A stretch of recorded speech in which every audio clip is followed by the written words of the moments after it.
This book will definitely give you something to think about, especially if you are a child of people that have suffered during the Hitler regime, during the so called Holocaust or genocide, whatever you want to call it.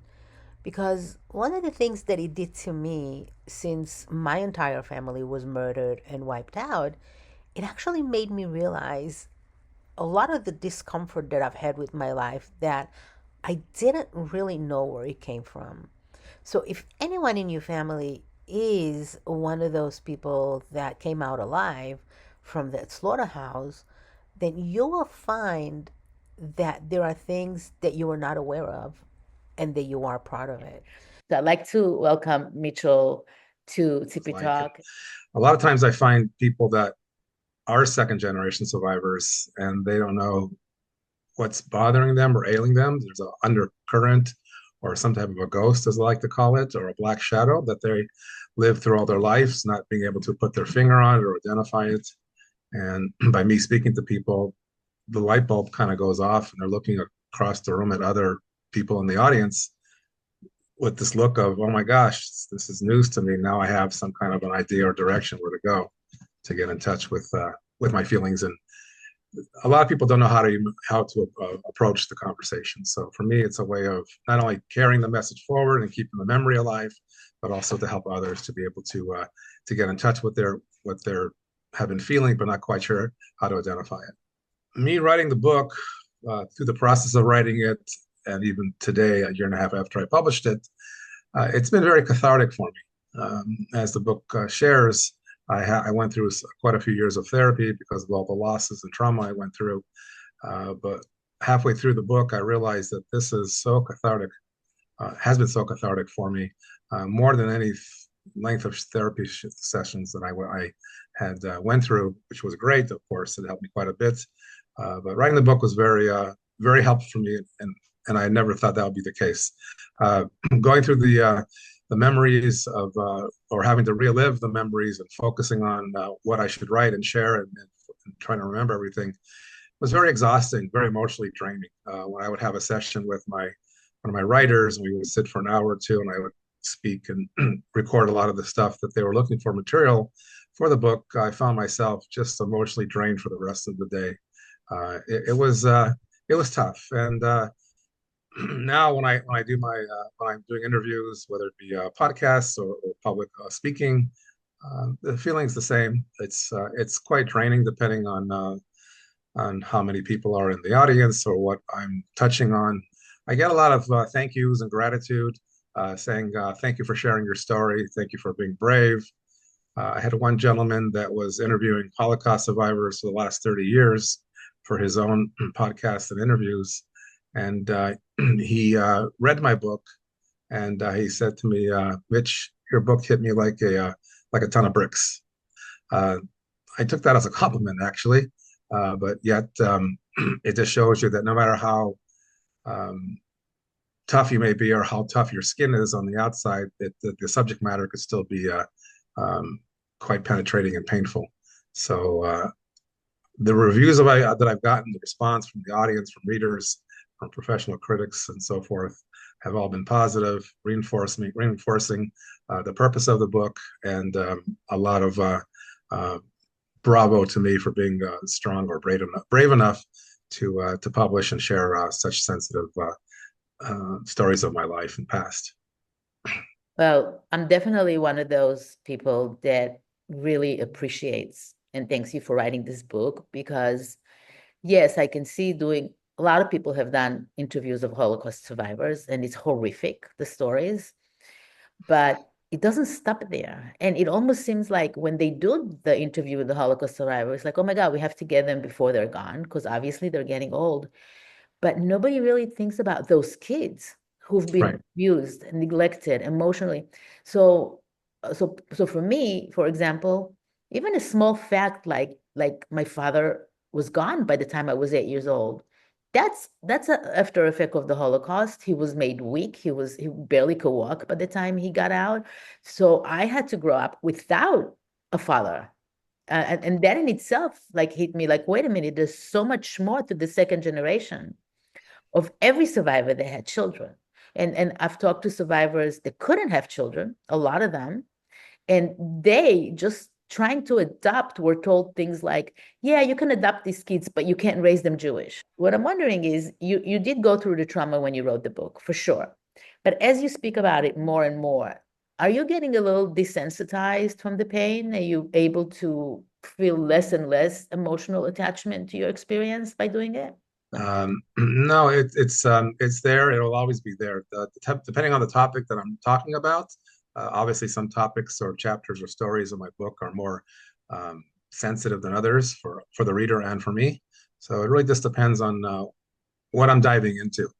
Some wounds are fresher, some are older, some have more guilt to them, pertaining to my self-inflicted wounds or behavior, versus the abuse that I endured from my mother, which was so many years ago that doesn't really affect me or cause me any type of depression or I'm not desensitized, and it's so long ago. The fact that I'm 66 and the abuse was happening when I was 10 years old, so I've pretty much compartmentalized that without any um, trauma or negativity or hard feelings towards my mom.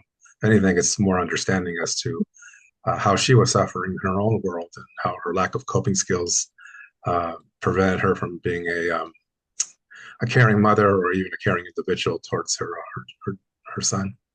A lot of internal anger that never was never tapped into or released in a positive or constructive way. It's just more violent towards me. Yeah. My mother never. My mother had a hard life since she was a child, enduring the Holocaust and hiding from the Nazis, and then throughout her life, just a lot of pain and internal conflict that never healed itself. And then, of course, she became sick and suffered for over 2 decades from hepatitis. She really never got a break, and it was the aftermath, or the after effects of after being liberated from Hitler never left her, never left her. And I just want to say that the purpose of my book is really to help people, whether again they're Jewish or not. My concern is to reach to people that are either lost with their own identity, be it the 2G, be it Jewish or not Jewish, people that are struggling in life as I had for so many years. I survived and I'm thriving, and I want to be someone that's an inspiration for people that are just barely hanging on or self-loathing or doing things that are harming themselves and others, of course. But I think my book addresses that very clearly, and I want people to look at me as an example, saying, if he can do it, why can't I do better? And that's the purpose of me publishing the book. Now, of course, I've learned that now I want to be the mouthpiece specifically for the 2Gs, but not exclusively for them or for the people that had endured the Holocaust themselves. Throughout my childhood, when people were insisting that I go visit her when she was in the hospital or the convalescent homes as a 9, 10-year-old, I would get the same phrase: "She's your mother. You only have one mother." And they didn't know who she was and what she did, but they were sympathetic to social workers, people of that nature. And I would insist and resist. No, I don't want to see her. And they would say, "But you only have one mother." And I said, "Well, yeah, I do, but that's not the mother that you know, like I know." So they were kind of blindly encouraging me to love your mother regardless of what she says or does to you, because she is your mother. So yes, she was my mother. She was an abusive individual. As far as me having any feelings of affection for her, I would say there's just 1 or 2 times in my life where there was a moment of where I felt a closeness to her due to her giving me that same type of warmth and love, which was, again, just a couple of incidences, which is in the book. It's right here. There we go. When I was roughly in my 15, 16 years old, my Aunt Sally had taught me that the word hate should never be used towards another person unless you really have a valid reason to hate that person. Not that I didn't have good reason to hate my mom, but I've made it a point in my life not to hate anybody, because hate actually will have an adverse effect. it'll eat you up and it harbors inside of you. It's not going to affect the person that you hate, even by telling them I hate you, or whether you keep it to yourself. So I've learned and taught myself that hating someone is counterproductive for one's own health. Did I like her? And of course not. Did I love her? I would have loved to have loved her as a mother, but she made that quite difficult. But I understand. I understand her. I understood her, I should say. Well, as an adult, I understand her. But as a child, she was just a very mean, short-fused, uh, abusive mother that I made a mistake of wanting to come back to as a young boy. No, I didn't hate her. I don't hate her today. If anything, I feel sorry for her, and she had a horrible life, and it's not her fault for what she endured, but it certainly is her fault for the way she chose to raise me, or tried to anyway. You're not hating her. It's not about her. It's about you. Well, my mother also psychologically abused my sister by not revealing who her father was, even when my sister became an adult and was desperately yearning and desiring to know who her father was, and my mom refused to answer that question, which is also in the book. I talk about that in great detail. So if there was a reason for me to hate my mother outside of her abusing me or hurting me, um, that would be a pretty good excuse. That's one thing that I do hold against her more than anything. Well, that was very cruel and selfish, but that's what my mother was like. It is tougher when you're watching someone that's being hurt by someone rather than them hurting you. It's easier to cope or deal with. But the fact that she was my mother, I didn't give her a free pass. She was still. It wasn't like oh, it's okay, it's my mom, and I must deserve it. That was never the case. My mom would just turn on a dime and for no good reason would just violently attack me. But again, as an adult, I understand why she did that, but it doesn't make it right, and nor does it make it right. Even worse is the fact that she took it to her grave who my sister's father was, which makes her a half sister, of course. Right. Her psychological life, what it did to her, yeah, it becomes a certain point, like you said, you can choose to hate and go crazy, you can choose to forgive and go on. But no, we can't blame anyone after they're like such a horrific victim for what they do. Exactly. But she could have gotten help like you did. She could have tried more, but she's human. And nobody ever came to any of those people that got released from the Holocaust and say, hey, you might need some psychological help or let's offer you something.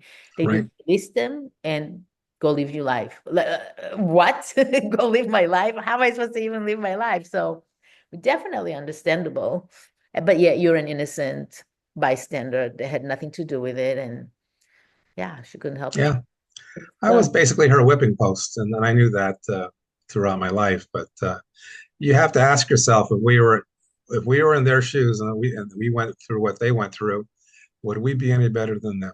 So who's to judge? Who's to say that we would have been better or worse? The fact that they survived, Probably not better. Probably not well, yeah, because the fact that they survived, that in itself is a huge accomplishment. And again, it's not a free pass per se, but one has to understand that they went through hell, they lived through it, and everybody's damaged by it. I want to say something you didn't have asked me yet.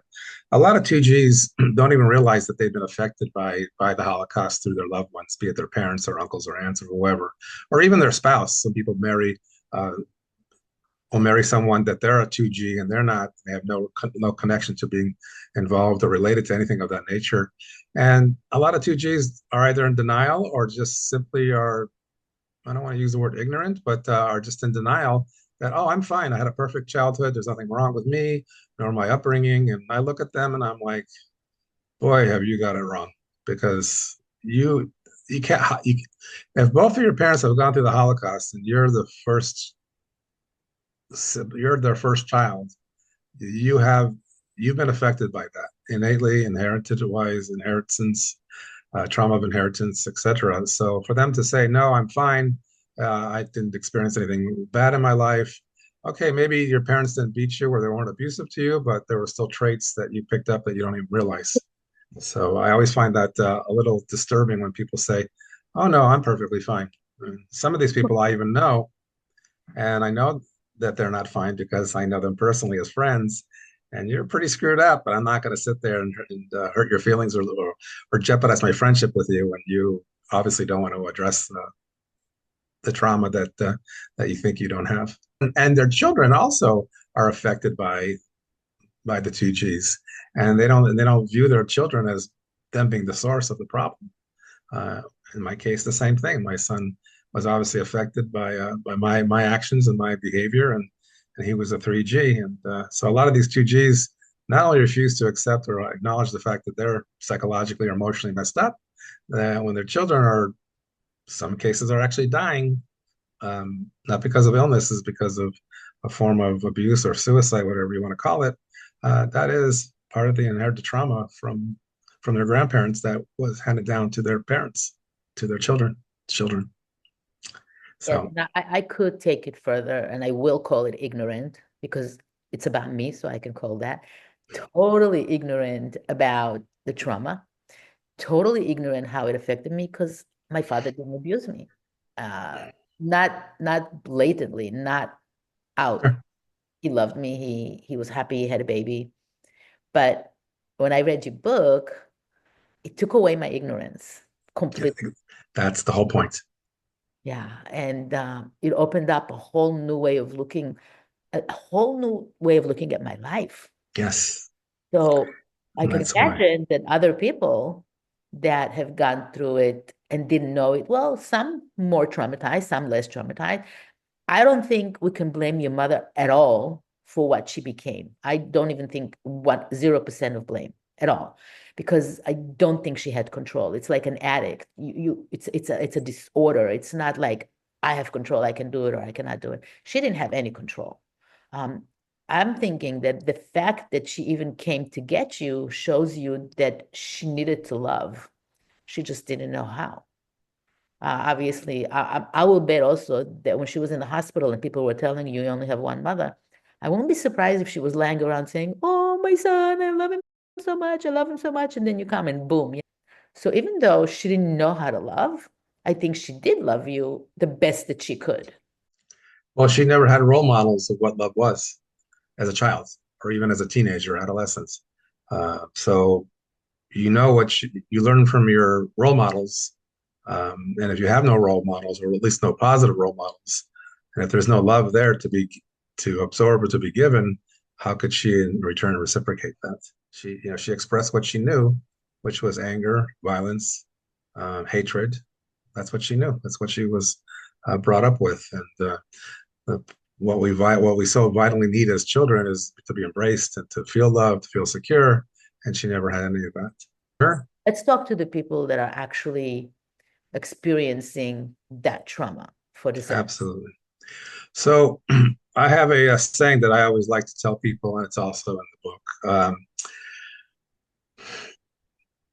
No matter how hard your life may be, no matter how much challenges you have, whether you're self-loathing, you're harming yourself, you're harming others, you're in a bad place in life for many years. Doesn't matter how long or what's going on in your life, whether it's an illness or just bad choices, addictions, vices. Be grateful for all of them. Own them and be grateful for all of them. Because the person standing next to you probably has it a whole lot worse. And that person would love to trade places with you in a heartbeat.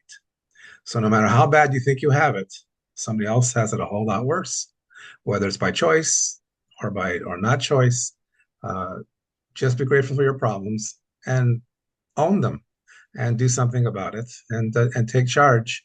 And a therapist once told me, she said, Mitch,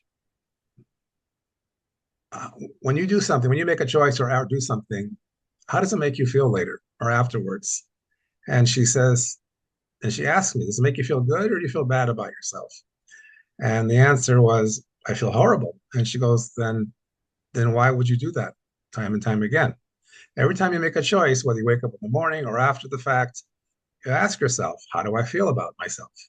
If the answer is good, then you're okay. Keep doing what you're doing. If the answer is negative or bad, or I feel bad for whatever reason, then you have to ask yourself, why do I keep doing that if it makes me feel bad or guilty or whatever the case may be?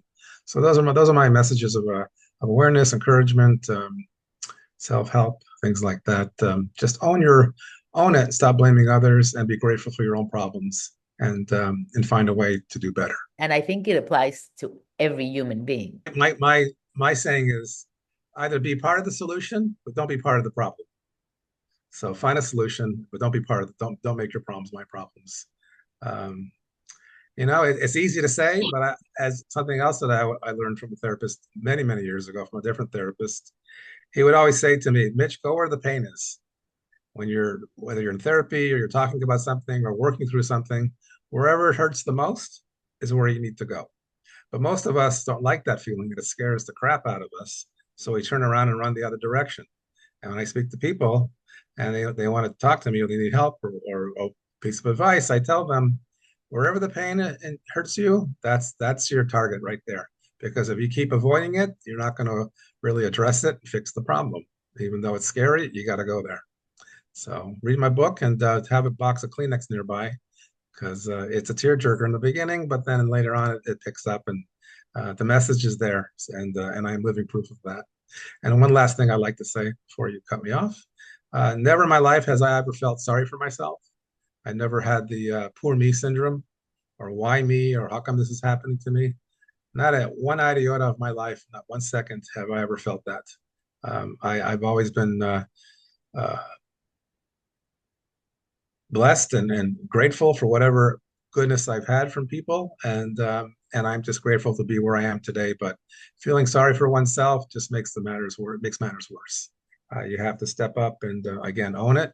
And if you're not going to own it, that's okay. But don't blame others for your mistakes and for all the problems that you're causing yourself, because it doesn't belong to them; it belongs to you. So it's better to confront it, own it, and don't live in the past. Live in the moment, and hope for the future to be better than yesterday. Every day should be better than yesterday. Exactly. That's a great place to stop. So I just want to add, if you're going to read the book, and you can get the link below, but you can also go online and type in Little Boy, I Know Your Name, type in Mitchell Raff, and you get a lot of different places that you can get it. But if you do read the book and you do have something that you want to say, maybe to the world or specifically even to Mitchell, we'll be happy to hear it. So Absolutely. definitely It's read all it's also on audio for those of you who don't like to read or don't have the time or the patience. I've had people tell me I haven't read a book in 20 years, but your book I picked up and read. So it's on audio as well. I want to touch them where they haven't been touched before, or create an awareness, and or even relive or relight a flame that's long been out for too long. So keep the conversation going, and get people to think outside the box and also become more aware. And let's not forget what happened to all the people that perished during that time, during World War II. And not only that, but the people that survived, they're suffering as well. So it's not just the 6 million. It's the survivors and the 2Gs and the 3Gs. We all have we all carry some form of pain or sorrow, whether we know it or not. And like I said, some people it's a cloud over them. They don't know, they can't figure out what it is, but it's there. It's been there their whole life. And when they start to become aware of it, maybe from my book or other books they've read as well, it's like, wow, now I get it, or I have a better understanding. And that for me is very important, amongst other things. Well, thank you so much for your time and effort. I look forward to hopefully a part 3. Yes. Thank you. Have a wonderful day. Take care.